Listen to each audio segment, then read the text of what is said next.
It's an honor to wear that jersey that so many people have worn before, and I think it's also a responsibility. You have to go out there, and when you have that name across your chest, you win with grace, you lose with humility.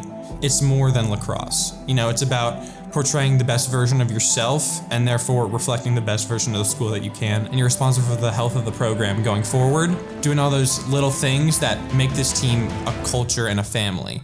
As much as you want to win that state championship, the real legacy you leave behind is the team and that culture, so that you can come back in 5 years and watch us play and go to Riverview and watch us beat Lovett or something. And that's when you say, okay, I left a tangible impact on this program. There's always that question I always ask in the beginning of the year is, how do you want to be remembered?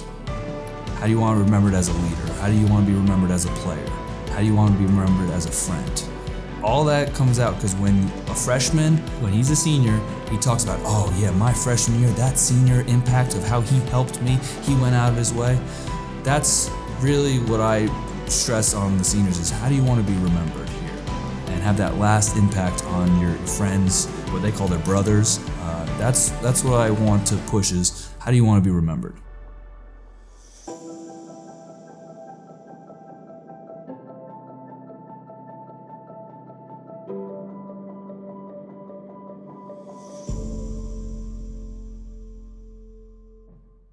Coming into the season, I wanted to improve all my skills to help the team and get as far as the season into playoffs as we could. Throughout the season, with the help of the coaches, I worked as hard as I could to improve my game. I'm Tate O'Leary, I'm number 15, and I play attack. As an attackman, Shane Jackson helping out really helped improve my game through different moves from X or the wings, and tons of different shooting drills or passing drills to find the better assist from certain dodging positions. To represent my school, it's an honor to play for such a great family and team, and everyone really helps push everyone farther in academics and athletics. My goal is always culture, so bringing the culture together, because every year it's going to change.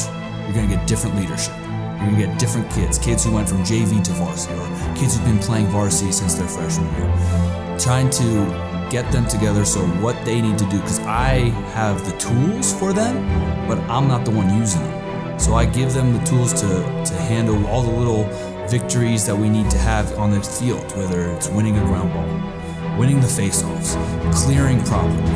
Those small victories add up, and that's what comes down to it when big games come, is who has the hustle and the energy. And I can't teach hustle, they have to bring the energy. So I have the recipe for it, but they're the ones that have to cook.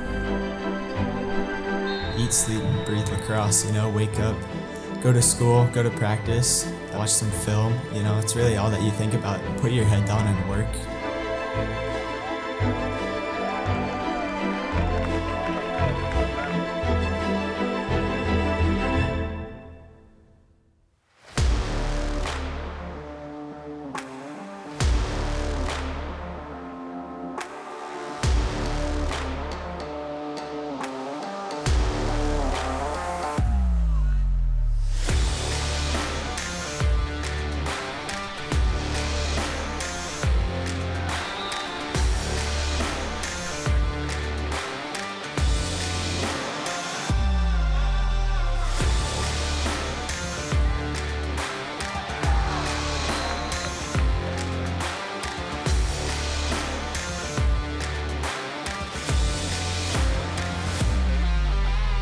My name is Grant Chase. I play defense. I'm a freshman and jersey number 7.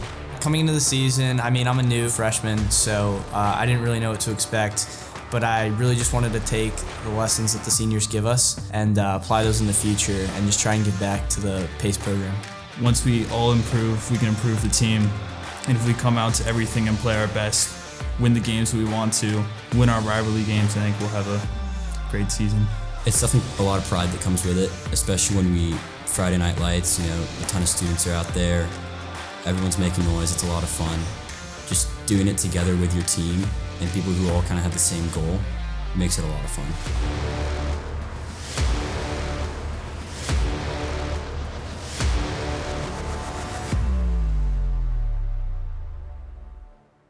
You tell these guys that our work ethic in practice we need to bring an energy. And they might second guess and like, oh, coach, this is not.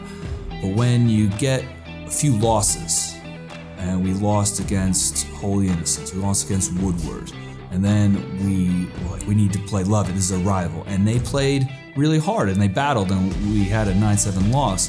And then after that, we had a 3-in-a-row loss. How do we handle this? Leaders, what's next steps? What do we need to do?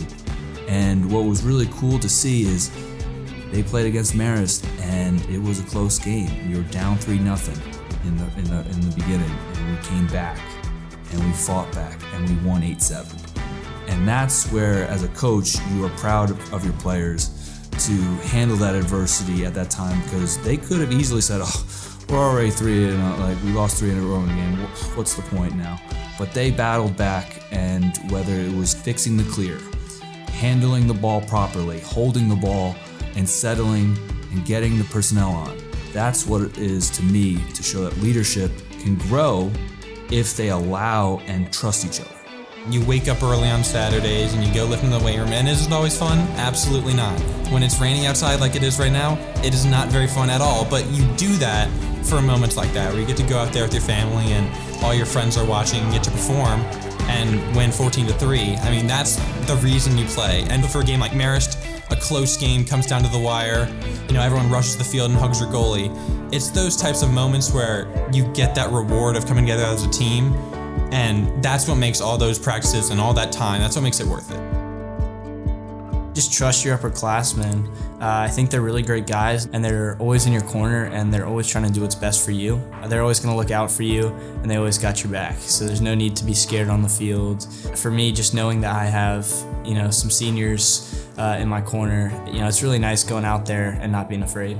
It really means a lot to me as a senior leader, getting to influence them and help coach them. Being with them for 3 years now, they're all fantastic people, and they're all going to do great things after high school. The way we do it with having the seniors pass on that leadership year after year after year, you get these people that you start to emulate, and you look at their leadership and you say, how does this match my style of leadership? So I had seniors 2 years ago like Evan Karetsos, people last year like Matthew Steiger, and those are people who played my position or close to it. And I looked at them and said, okay, look at how these guys lead. Were they vocal? Were they quiet? How did they inspire the team? How did they set the tone at practice? How did they, balance being fun and doing hard work? You emulate those types of people, whether it's like our headmaster or head of school, or whether it's on the lacrosse team. You look to your leaders, and then until eventually you end up becoming the leader, and it comes full circle. And I think that's what I've focused most on.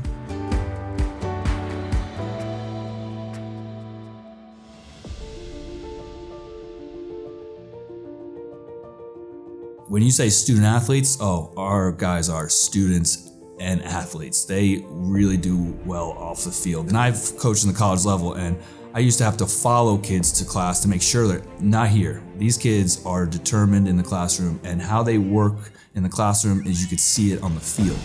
So that's very impressive to me.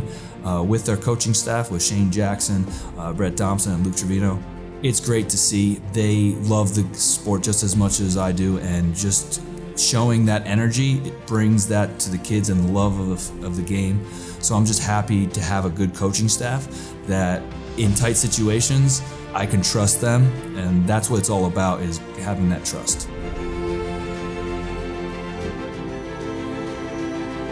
They all bring unique things to the table. I think that's really important, especially with Shane Jackson, for example, plays for the Swarm. He's been very impactful. He was there for me my freshman year when we were on our state championship run, and you could see how much he cares about the program. To represent this school, it's like a family, as it's a smaller school, so everyone knows everyone, and everyone's cheering for you and knows who you are. Everyone helps each other with everything they do. I think the most rewarding experience is definitely coming off the field. I think we have a great time on the field, but I think it's even more fun when we come out victorious. Just being on the bus back, hanging out with your boys, and just knowing that you represented Pace community. We have a really strong bond between all the other sports programs here. Every time we go out there, we're representing the Pace community. having all those people come out to the games, I mean, really means a lot. The support here at Pace is great. All like the grades below us, middle school, lower school, they all come out to watch. So being out on the field, role models for all the younger kids coming up. So it's really important to go out there, do your best, and be a strong member of the community.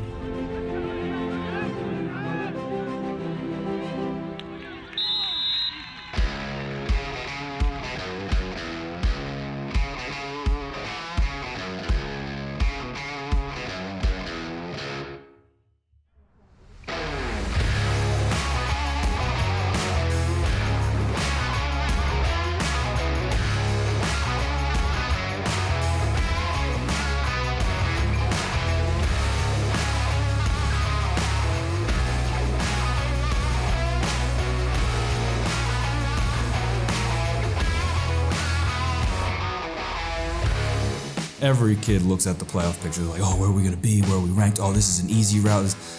There is no easy route. When it comes to big teams, you can't have a bad quarter. Playoffs can be anyone's game. You got to know that playoffs is, a different beast. There's a level of mental focus that comes with the playoffs. The school year's wrapping up. It's getting hot outside. Everyone's getting the summer feel. And so it runs counteractive to the fact that, you have to be getting more focused and more prepared and putting in extra work and extra film time. As a leader, I'm trying to say, hey, just stay focused, stay towards the goal, because when you get that win in the playoffs, it's the best feeling you can get. We're all making sure we aren't slacking off and still working as hard as possible in practice, and at home also getting stick skills dialed in for the playoffs coming up. At this point, it's win or go home. And, we can't take that with a grain of salt. Like, we need to be serious every day at practice and, just know that the end is coming. And so just try not to regret anything. It's important to not only, seize the moment and go take that playoffs and get a win, but also to, stop and look around once in a while and appreciate that, hey, this is something we're doing all together. Appreciate who you have around you.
I obviously didn't take that game well, having lost, but the seniors were there and they really supported me.